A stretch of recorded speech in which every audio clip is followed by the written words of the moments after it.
All right, yeah, waiting. I admit it. All right, I need you to testify. How many of you ate too much? How many of you won't admit that you ate too much? I think there'll be more of you. I hope you had a wonderful Thanksgiving. We did. We had some family in and some weren't able to get in. We had a wonderful time. In fact, we had 2 Thanksgiving meals. We had lunch and dinner. So it was a great food day. Great food day, for sure. And then we went, Lorraine was here, and she's Mexican, and she wanted to go to a Mexican place. I just got Doug.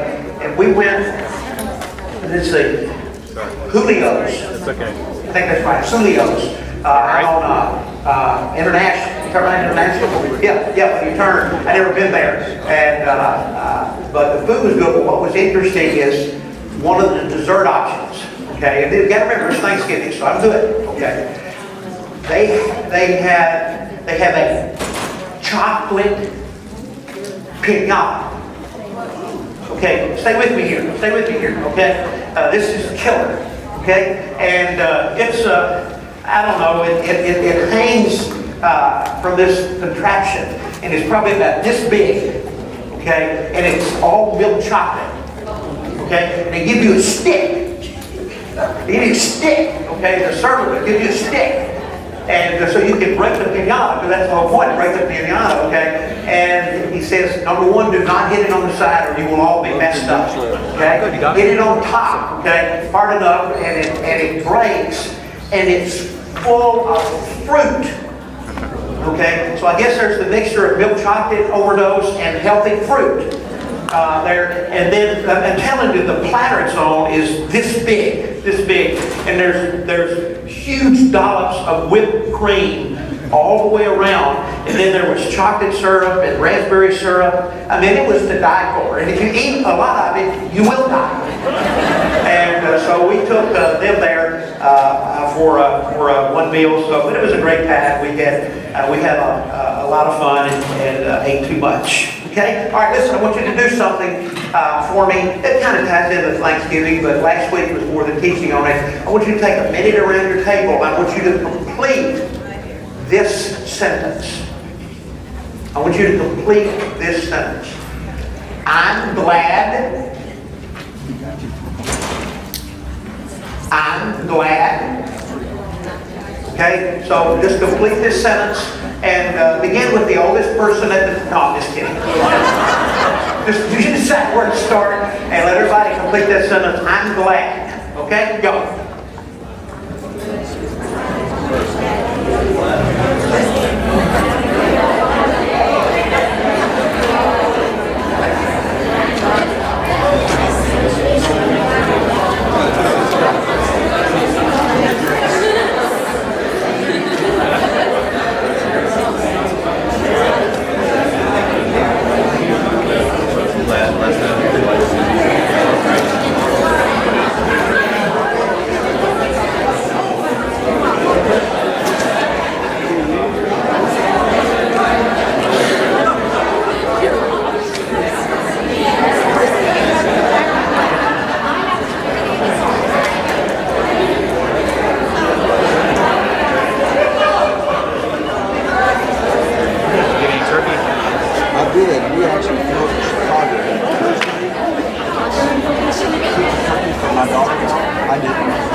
We had our early Thanksgiving. My mom moved out to Mexico and moved her out there, and we had our early Thanksgiving when she left.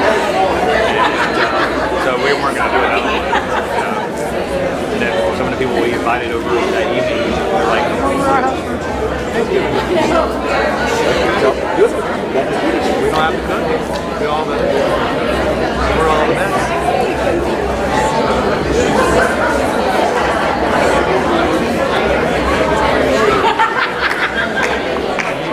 Busy this week? Not really. I want to get up with you. Okay.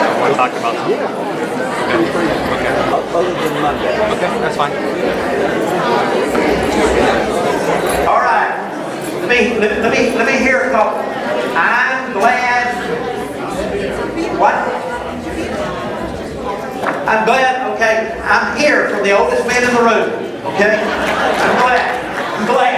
I'm glad. I'm glad what? What? Okay, I'm just repeating what I was told. I'm glad Florida State won. Okay. It's a very weak spiritual answer. I think it's being grateful for something. Okay? I bet you there are probably some folks that are Auburn fans that were glad Auburn won. Evidently only one of them. Okay? Alright? Anybody else? I'm glad I'm alive. Okay. To be alive. All right. Okay. All right. We got rooms full of pessimism. So that's good. Well, I'm glad because Wednesday was my 6th anniversary of my 4 bypasses. Okay. I'm glad. Going strong. Doing well. Listen, if you've not joined us in Facebook page group, there's the information on how to do it. I sent out a little Thanksgiving video and a little bit about today's lesson, and I was thrilled. About 400 of you viewed it, and about 800 were reached from it. So thanks for jumping on that. Okay. Today we continue the series that you may feel like we've been in forever, which is problems. And today, in just a minute, we're going to look at today's problem is dealing with doubt, disarming doubt in our life. And then next week, we're going to deal with the subject of criticism. Criticism. How to give it and how to receive it. Okay? I'm good at giving it. Okay. Yes, we are. I'm really good at giving it, okay? I'm still learning on the receiving end, but it's part of life. And then I think the next week is we'll finish this series on problems. Going to deal with the problem of unforgiveness. Unforgiveness.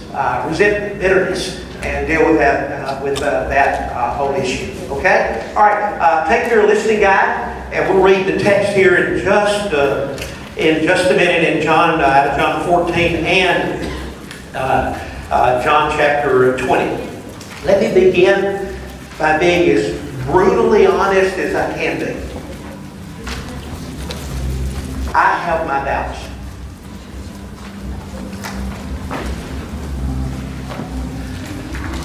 I'm 67 years old. I am seminary trained,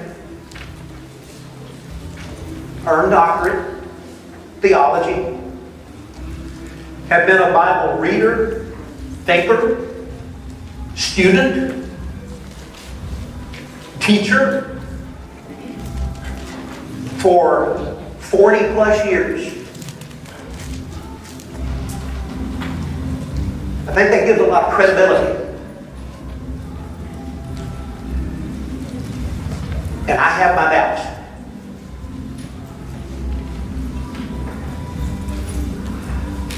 My guess is most of you do too.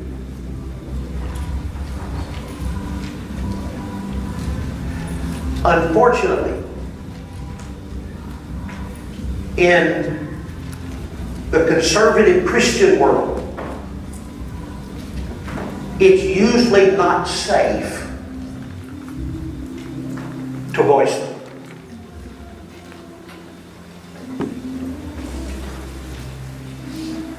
You usually get either accused of immaturity, sinfulness, or lack of faith. We're going to look at, when I mentioned doubt, and I asked you to think of a Bible character, we're going to all go immediately to Thomas. Yeah, he had his doubts. But I think if you rightly understand Thomas and his struggle and his doubts, one, will identify with it, and number two, will really come to a different conclusion. That Thomas may be more of an example of what growing faith looks like. okay, than skeptical doubt. Because I think we all struggle and we all have doubts. So I've got on your outline, I've got 8 truths. I can't spend a lot of time on each one of those. I'll spend more time especially on one of them. 8 truths, lessons about doubt from Thomas. But to get us started, let me read out of John 14, which is in the upper room, verses 4 and 5. And then primary passage in John chapter 20. In John 14, in the upper room, Jesus is in a conversation with the disciples and is predicting again that he's going to die and going to leave them. And the verse right after here, John 14:6 is Jesus responding, I am the way, the truth, and the life. No one comes to the Father except through me. That's what comes out of this. And you know the way to where I'm going. That's what Jesus said. And Thomas said, Lord, we don't know where you're going. How can we know the way? And Jesus had at least 3 times predicted his death and his resurrection, but still the disciples, like us, were struggling to get it, struggling to understand it. It wasn't in their definition of Messiah. And then over in John chapter 20, on the evening of that day is the first Easter, the resurrection. On the evening of that day, first day of the week, the doors being locked where the disciples were for fear of the Jews, Jesus came and stood among them. Okay, let me pause there. How did he get in?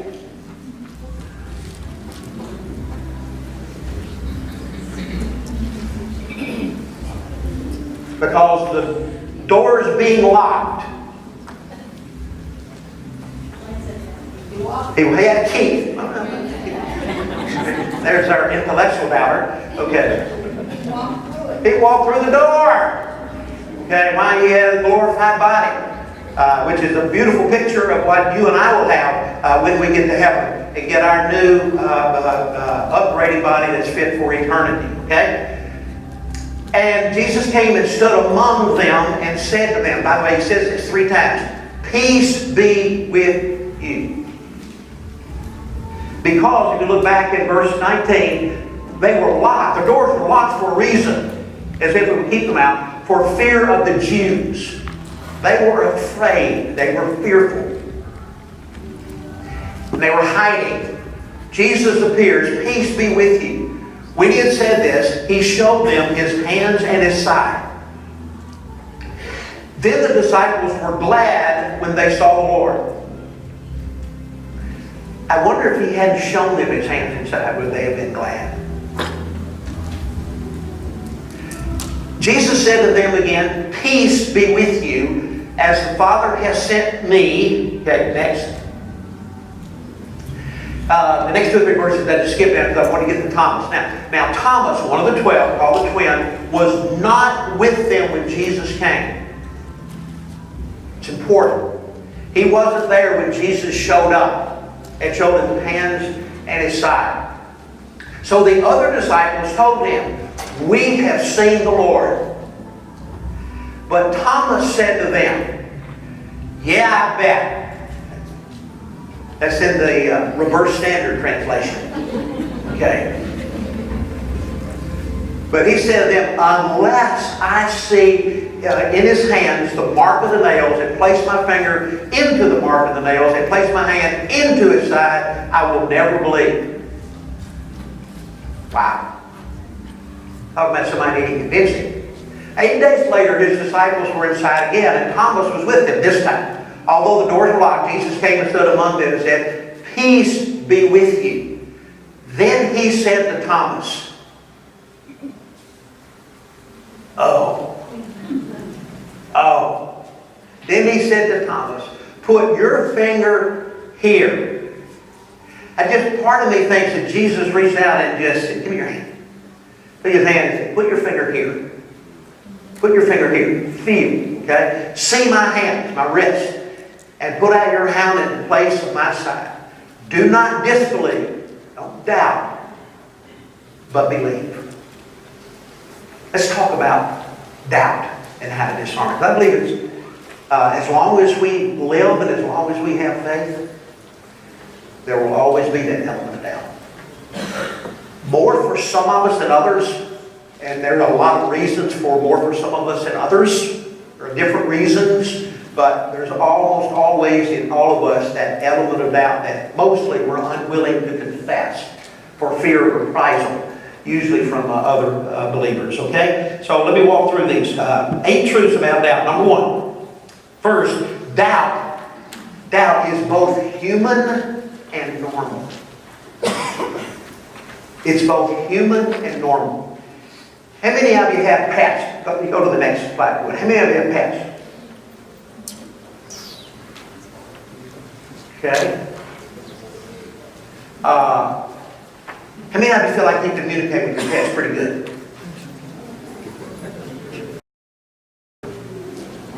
Okay. You need help. Have a counseling center, but that's a different subject. Okay, those of you who know your pets well, and those of you who communicate with your pets, how often does your pet ask you why? Why? Why? No matter what you think, they don't. Because only humans seek meaning, purpose, and understanding. We seek that. And when we don't get it, we doubt. And if the meaning and purpose and understanding that we're seeking is related to something that we can't explain for sure, especially if it's painful, difficult, or even tragic, and we don't get the why question answered, doubt is born. But we may never voice it. It's normal. It's normal that humans doubt because we seek understanding and meaning and purpose. Doubters in the Bible. I'll mention a few, and there are many. Sarah, when God told her, at 99 years of age, you're going to get pregnant and have a baby, how did she respond to that? She laughed in the face of God. Not good. Okay? David, a number of times. Remember the spies that went into the promised land? Solomon, read Ecclesiastes, but never read Ecclesiastes piecemeal. Okay, you may not want to live on. Read all 13 chapters of Ecclesiastes in one sitting. Because it's the search of a man who wrote most of the Proverbs. Searching for meaning and purpose. Whose life is riddled with doubts. What about Jeremiah? What about in the study of Mark? Especially back beginning chapters 5, 6, and that area, and all the way through to where we are now. Riddled with doubts. Riddled with misunderstanding and confusion. John the Baptist, we'll read about him in a few minutes in Matthew chapter 11, just to name a few. Famous Christians who doubted. Billy Graham. Martin Luther.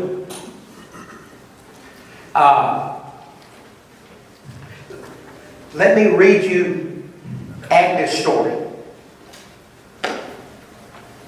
From the time she was a little girl, Agnes believed. Not just believed, she was on fire. She wanted to do great things for God. She said she wanted to love Jesus as he had never been loved before. She knew Jesus was with her and had an undeniable sense of Him calling her. She wrote in her journal, "My soul at present is in perfect peace and joy." She experienced a union with God that was so deep and so continual that it was to her a rapture. She left her home, became a missionary, gave Him everything. And then God left her. At least that's how she felt. Where is my faith, she wondered. Even deep down there is nothing but emptiness and darkness. My God, how painful is this unknown pain. I have no faith. She tried to pray. I utter words of community prayers. I try my utmost to get out of every word the sweetness it has to give, but my prayer of union is there no longer. I now no longer pray. On the outside, she worked, she served, she smiled.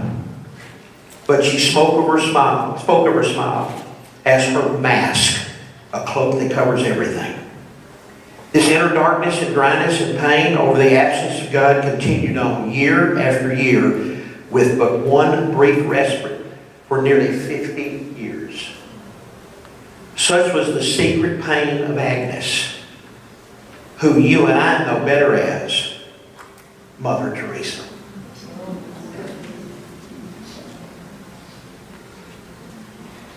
One of the most fascinating things you can do is get on the internet and read her journals of this battle, all of her influential life with doubt and belief.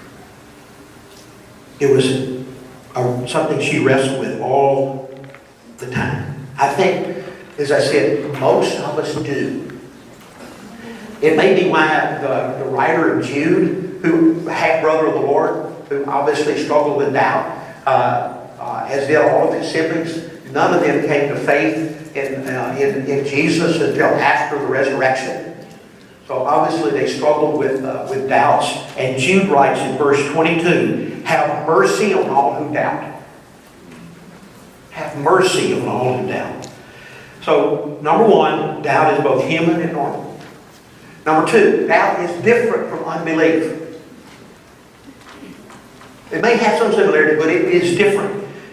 Here's some of the contrast. I think this is in your notes. Doubt asks honest questions. Unbelief refuses to listen to the answers. There's a hardness, there's a skepticism, a cynicism with unbelief. Doubt is a respected friend of faith. Unbelief refuses. Unbelief refuses.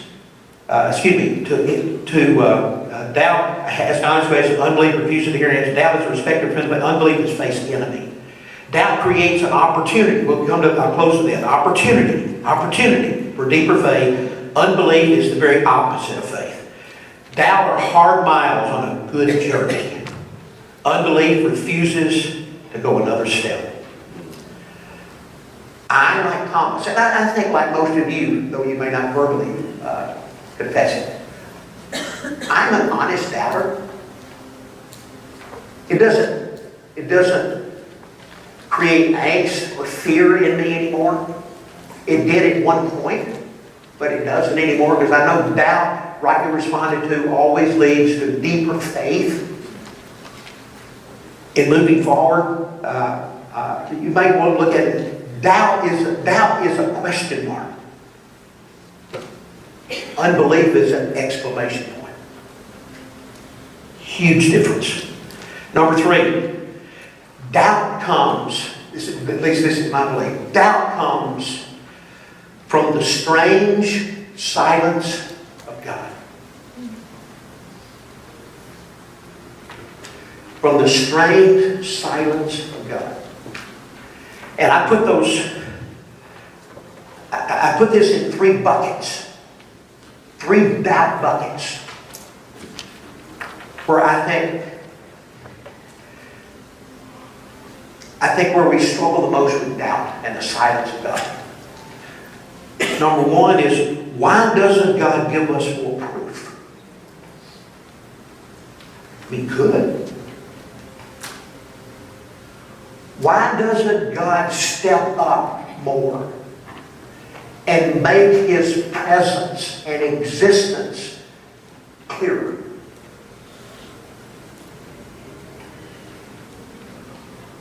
Why is it so hard? Why doesn't God give us more evidence, more fact, more proof that He's there? I mean, He could. but he chooses not to. And to me, that's a strange silence. The second question: why doesn't God give us a better product? Here's what I mean by that. When I'm talking about better product, I'm talking about us.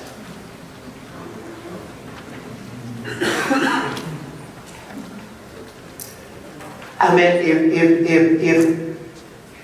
if we believe that God is, and that Christ is the way, and we make the faith stout, and God comes to live in us in the person and in the power of the Holy Spirit, and then we become His living witnesses and testimony of His existence and of His power.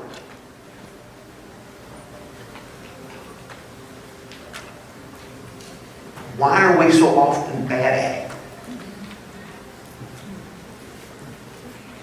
it? Now, I have said for many, many years that probably the greatest evidence and the greatest hindrance to evangelism are the lives of many Christians. Are the lives of many Christians. By how we live and how we don't live. And if I were God, and we're all glad that I'm not, okay, I would say, God, can't you make the product better?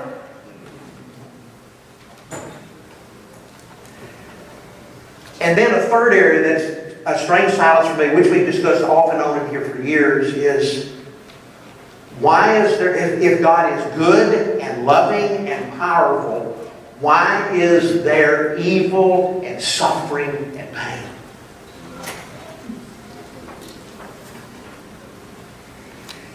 If I were God and not, I would give more evidence in answering all three of those.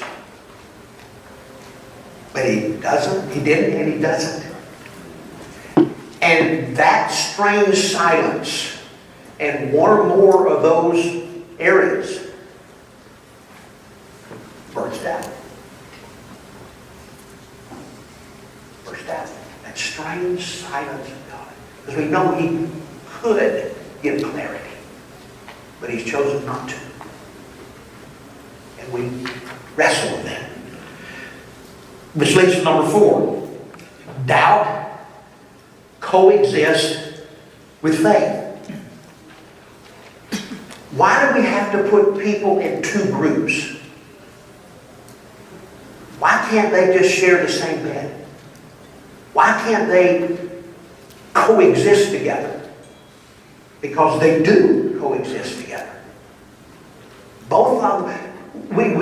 Every time we get sick, especially as we age and face more the possibility of either heart issues, which can be terminal, or cancer issues that can be terminal, and we go to the doctor as a believer, there's this element that we go to the doctor and we take the test of, God's going to heal me. I believe that. I have faith in that. And then in the back of the same mind is, I hope so. I have no doubts. I hope so. I hope so.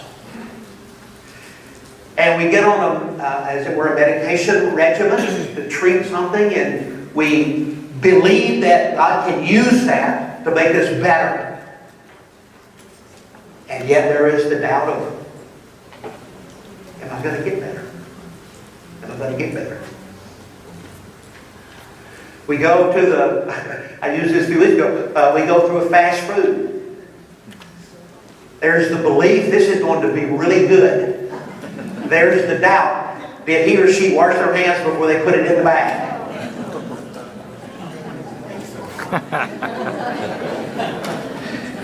And then we just, what I'm trying to illustrate is faith and doubt mutually and peacefully coexist every day of our lives. Why wouldn't it exist in the realm of our relationship with God? since he has chosen his sovereignty to withhold some information.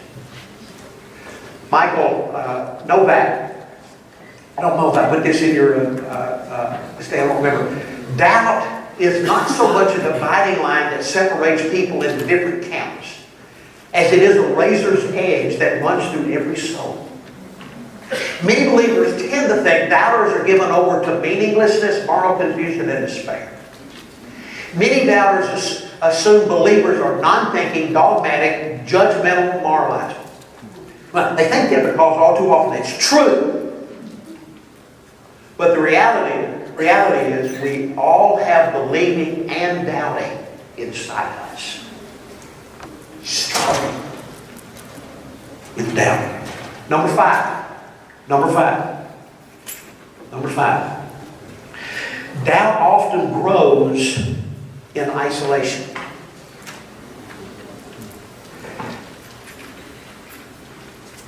Remember in Genesis 3 when the tempter, Satan, showed up? It appears Eve was alone. Adam may have been somewhere nearby, certainly showed up quickly. And the tempter begins to ask her questions that create doubt. Did God say? Well, yeah, they were there when he said it. But he's creating doubt. I don't think that tactic has changed to this day. And speaking and whispering into our minds questions that create doubt rather than, as it were, faith. I don't know why we're not given explanation in John 20 that I read a moment ago. When Jesus first appeared, Thomas was not there. Wonder where he was. I wonder, in spite of everything that Jesus had said and had promised, that when Jesus died on the cross, Thomas walked away and said, "That's it. That's it." And just went back to whatever it is that Thomas did. He's isolated. He's alone. He's confused. Doesn't understand. Maybe he's angry. But he's alone. Doubt tends to blossom when we get too isolated, when we get too alone. And as I said earlier, unfortunately, it's unsafe in our Christian world often to voice our doubts. I wish we would be more comfortable with that, and I wish we'd be more comfortable being able to voice our doubts, because I think if we did, our faith would grow deeper. But we're just a little unsettled. What will they think if I voice, I'm not sure about that? And unfortunately, the group that leads the way in being critical, in spirit, and judgmental are the Pharisees, who are still alive in all the churches. It makes it very, very difficult. Very difficult. Number 6, doubt seeks evidence. What was it that Thomas wanted? I just want more evidence. I just want more proof. I just want to know more.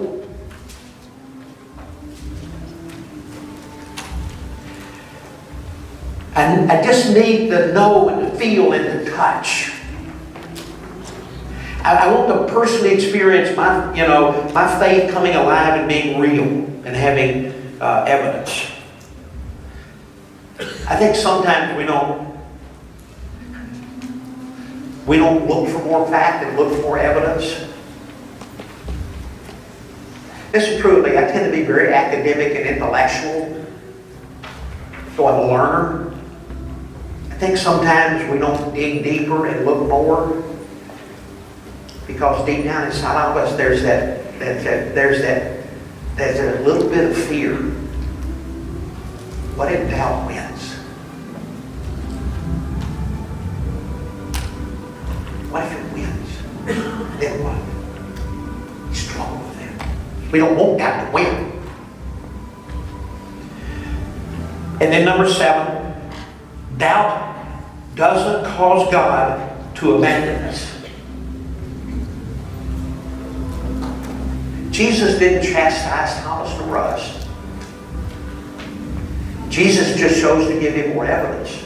Jesus chose to come to him in his doubts. He didn't ridicule him. He didn't make it difficult. And I think because I've always been academic, so I've always had some element, as it were, of wanting more proof and facts. Okay, but when we faced, almost 10 years ago, a major crisis in our life, that was a huge turning point of moving faith more from an intellectual, academic side to a practical living outside. Can I and will I overcome doubt and trust and faith God, even when it makes no sense? And I think God found me there. He didn't abandon me. I didn't sense that He judged me or that He was angry or upset with me because I had doubts. It just propelled me, as we said in a minute, hopefully to a stronger faith. A stronger faith.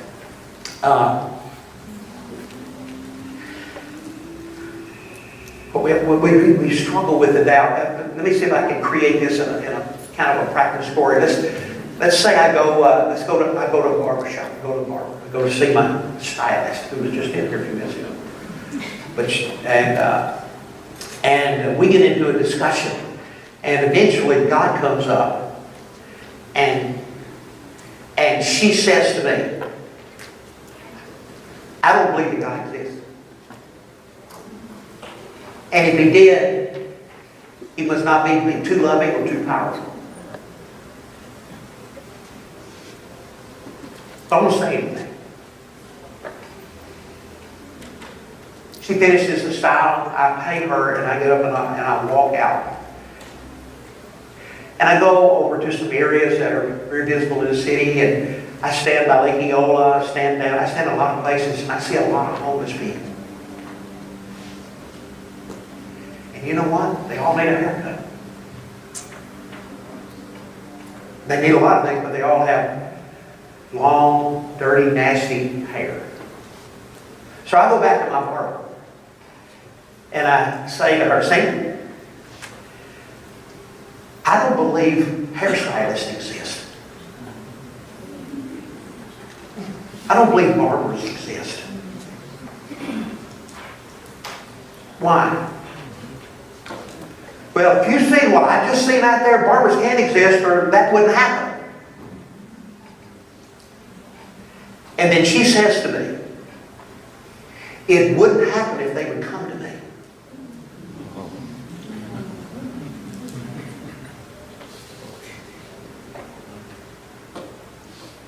That's true with doubt, isn't it? Doubt happens. But it wouldn't grow into cynicism, skepticism, and even unbelief and rebellion if we would do what? But the enemy wants to isolate us and get us alone. Last thing, doubt can deepen our faith. Doubt can deepen our faith. How? Well, I think doubt is what makes faith possible. Doubt is what causes us to reach out in belief and in faith. We may call it one of life's unwelcome gifts, but doubt is indeed a gift. Even through difficult and painful and personal experiences, it can birth faith and even a deeper faith. Another thing that doubt can do and help us in deeper faith, it keeps faith humble.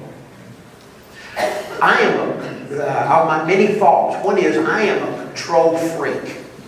I know you find that difficult to believe, but I'm a control freak. Ask those who know me well. Okay?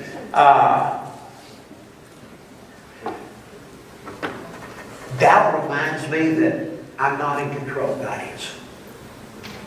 And that keeps me humble. It keeps me growing.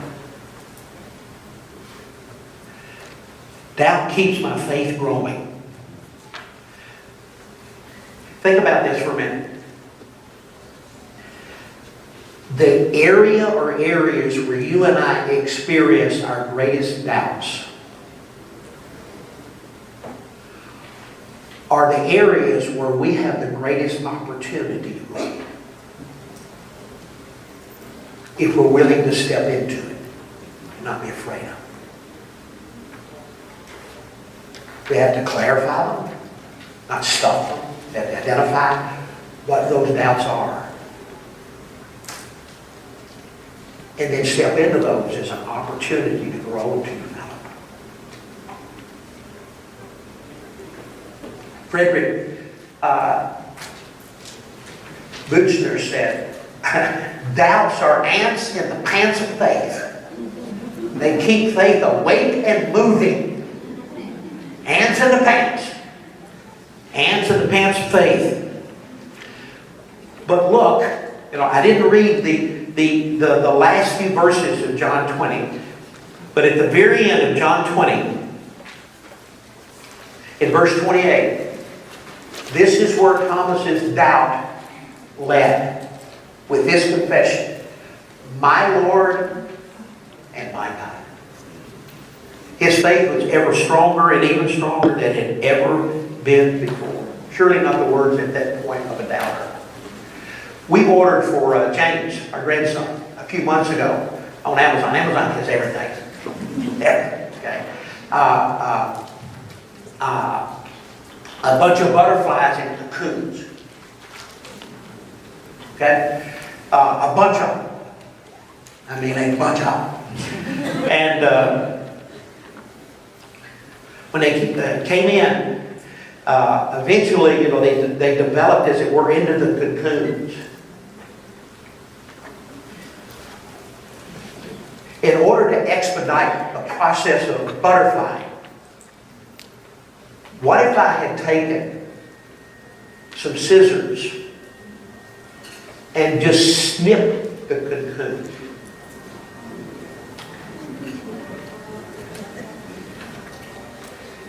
The butterfly may have escaped, but how long would it have flown?